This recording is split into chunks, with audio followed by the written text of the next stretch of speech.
आजचा अधिवेशनाचा 6वा दिवस आहे आणि या अधिवेशनामध्ये अवघ्या या 7 दिवसामध्ये जनतेला न्याय मिळणार की नाही मिळणार यावर तुमचं काय मत आहे? नहीं नहीं, देखिए 7 दिन का जो हो रहा है, मुझे लगता है 15 दिन का काम इसमें हुआ है।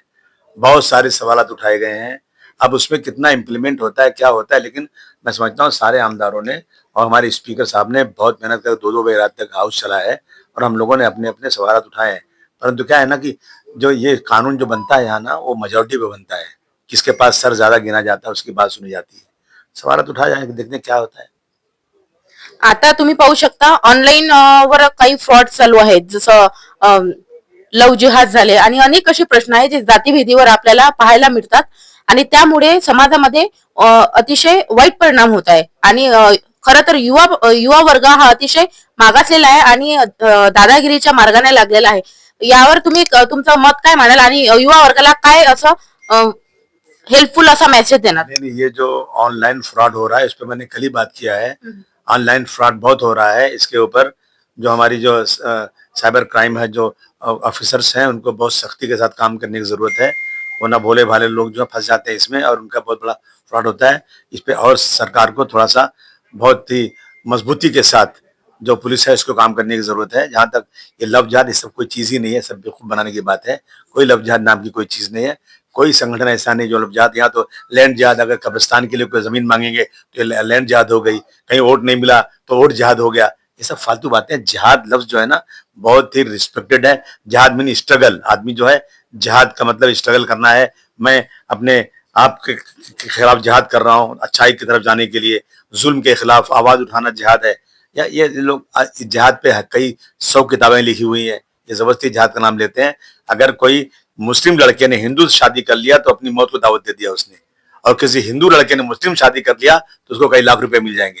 क्या है ये संविधान का खिलवाड़ हो रहा है। संविधान ने कहा है 18 साल की उम्र के बाद जब एडल्ट हो जाएंगे तो उनको अपनी मर्जी से धर्म चुनना है, अपनी मर्जी से शादी करना है। अब अगर किसी बड़े जात की लड़की ने किसी दलित से शादी कर दिया तो दलित का जो है उसका मर्डर कर दिया जाएगा, उसकी हत्या हो जाएगी। ये सब चीजें देश में चल रही हैं। मैं समझता हूँ कि नौजवानों से मैं कहना चाहता हूँ कि इस देश को आजाद कराने में गांधी जी, जवाहरलाल नेहरू, मौलाना अबुल कलाम आजाद, डॉक्टर भीम अम्बेडकर का संविधान, ये सब ने, आप सब आगे बढ़िए। देश खतरे में चल रहा है। देश का संविधान बहुत सुंदर संविधान है जो सबको इक्वल अपॉर्चुनिटी देता है। आकर के इस देश को बचाइए। इस देश का संविधान में खतरा है। आप सब आगे आओ और इसमें जो नफरत के पुजारी लोग उनके खिलाफ खड़े हो जाओ और आपस में भाईचारगी कहो। न तेरा है न मेरा है, ये हिंदुस्तान सबका है। नहीं समझी गई बात तो नुकसान सबका है। सागर से जो नदियां मिल गई दिखलाई नहीं देती, महासागर बनाने में मगर एहसान सबका है। तुम्हाला काय वाटते आता जो आरक्षणाचा मुद्दा आहे त्यावर मुस्लिम बांधवांना आरक्षण मिळावं यावर तुमचं काय असा मेसेज आहे? किससे मांगे? कांग्रेस और एनसीपी ने वादा किया था कि हम चुन कर आए तो देंगे आरक्षण, और चुनकर आ गए, उन्होंने आरक्षण दिया नहीं।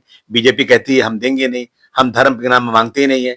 ये जो है, जो अपने जो दबे कुचले हैं वो मुस्लिम, धर्म के नाम पर नहीं बल्कि इकोनॉमिकल बेस के ऊपर, उनको कानून से उनको मिलना चाहिए रिजर्वेशन।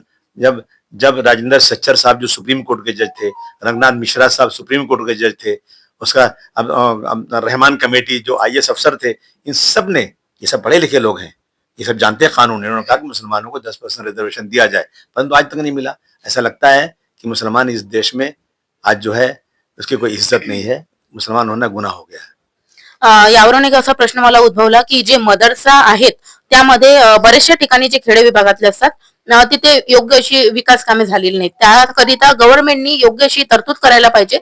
यावर तुम्ही काय सांगाल? नहीं, मदरसे के लिए, मदरसा जो है दुनिया में रहने का, मरने के बाद क्या क्या होता है ये सिखाता है। आपसी भाईचारगी सिखाता है, पड़ोसी का क्या हक है वो सिखाता है।